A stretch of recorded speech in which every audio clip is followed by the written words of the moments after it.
BFM Business. Toute l'info éco et business à la mi-journée. 60 minutes business. Guillaume Paul.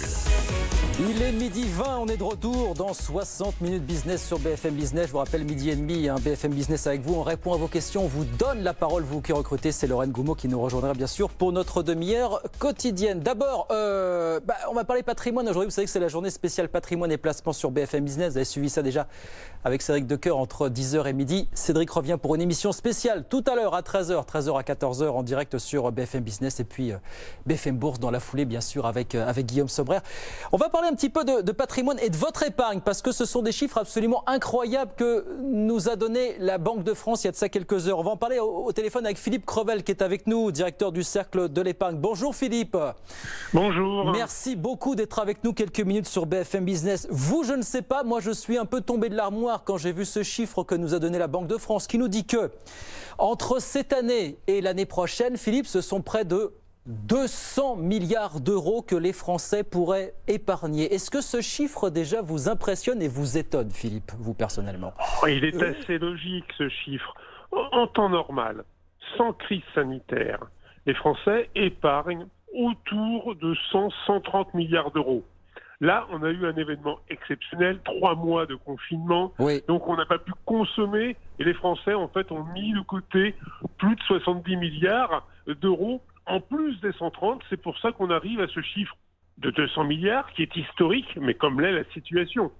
Les Français en plus ont peur, oui. S'angoissent pour leur avenir, donc dans ces cas-là, on épargne comme lors de chaque crise. C'était vrai en 2008, oui. Ça a été vrai en 1993, donc on est dans un phénomène logique, simplement hyper accentué du fait des circonstances. Et où est-ce qu'elle va être placée cette épargne pour vous prioritairement? Déjà, où est-ce qu'a été placée l'épargne déjà engrangée par les Français depuis le début de la crise, Philippe, très concrètement? Alors, depuis le début de la crise, les Français privilégient la sécurité, la liquidité totale. Donc, cette épargne, on la retrouve essentiellement sur les comptes courants. Les comptes courants ont grossi de plus de 50 milliards d'euros depuis le mois de mars.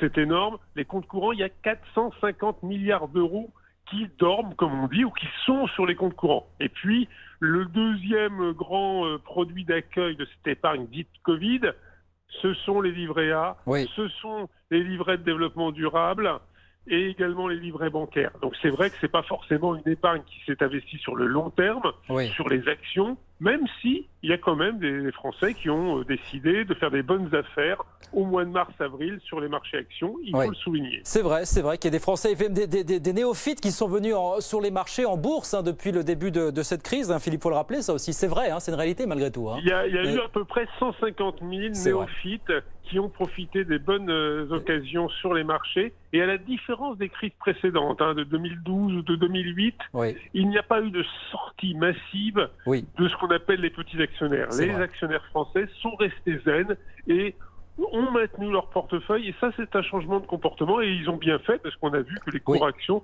ont vite augmenté, repris ce qu'ils avaient perdu. La grande difficulté, Philippe, ça va être pour le gouvernement de faire sortir cette épargne. C'est le but répété. Alors, c'est évidemment un objectif répété par Bruno Le Maire. Dans la réalité, vous dites quoi? Que cet argent, il est là, il dort et il va dormir pour longtemps, finalement? Alors, c'est tout le défi. C'est vrai qu'à chaque crise, les Français maintiennent toujours un peu plus d'argent liquide sur les produits de taux. Or, on sait qu'on a besoin aujourd'hui de financer les entreprises, qu'on a besoin de fonds propres.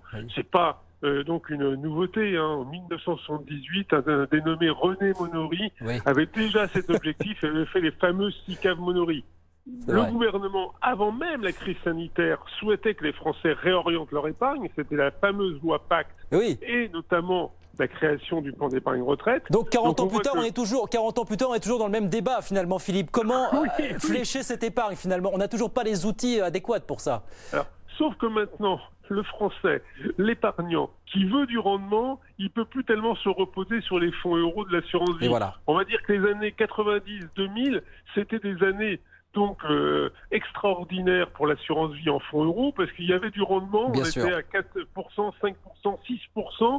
Aujourd'hui, pour avoir du rendement, il faut aller sur des produits dits, alors moi j'aime pas le terme, mais dits plus à risque que les fonds euros ou le livret A. Oui. Et donc ça nécessite d'aller vers les actions, vers les unités de compte. Oui. Et donc si les Français veulent du rendement, il faut savoir qu'il faut aller vers ce produit. Sinon, il faudra qu'ils acceptent, on va dire, des rendements qui vont se situer entre 0 et 0,5. Mais de ce point de vue-là, j'ouvre une parenthèse, on a des assureurs qui effectivement poussent leurs clients à aller justement vers les unités de compte. Mais ça enrichit un débat qui est de dire, est-ce que l'assurance vie, en tout cas les fonds euros, est-ce que c'est un produit adapté encore aux besoins des petits épargnants finalement ?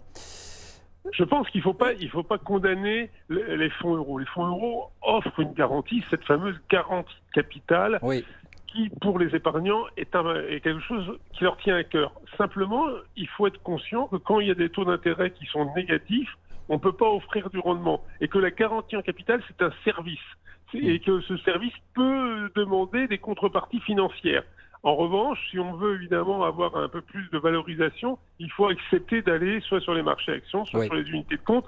Et c'est vrai que l'assurance vie telle qu'on l'a connue depuis 30 ans est en train d'évoluer fortement et qu'elle va évoluer dans les prochaines années. Elle va évoluer effectivement et ce débat qui est le grand objectif du gouvernement, le grand but effectivement, c'est de faire sortir par tous les moyens cette épargne et la réinjecter dans l'économie réelle comme on dit. C'est un vaste débat. Merci beaucoup Philippe, merci infiniment d'avoir été avec nous quelques minutes ce midi. Philippe Crevel, le directeur du Cercle de l'épargne avec nous sur BFM Business. Merci beaucoup.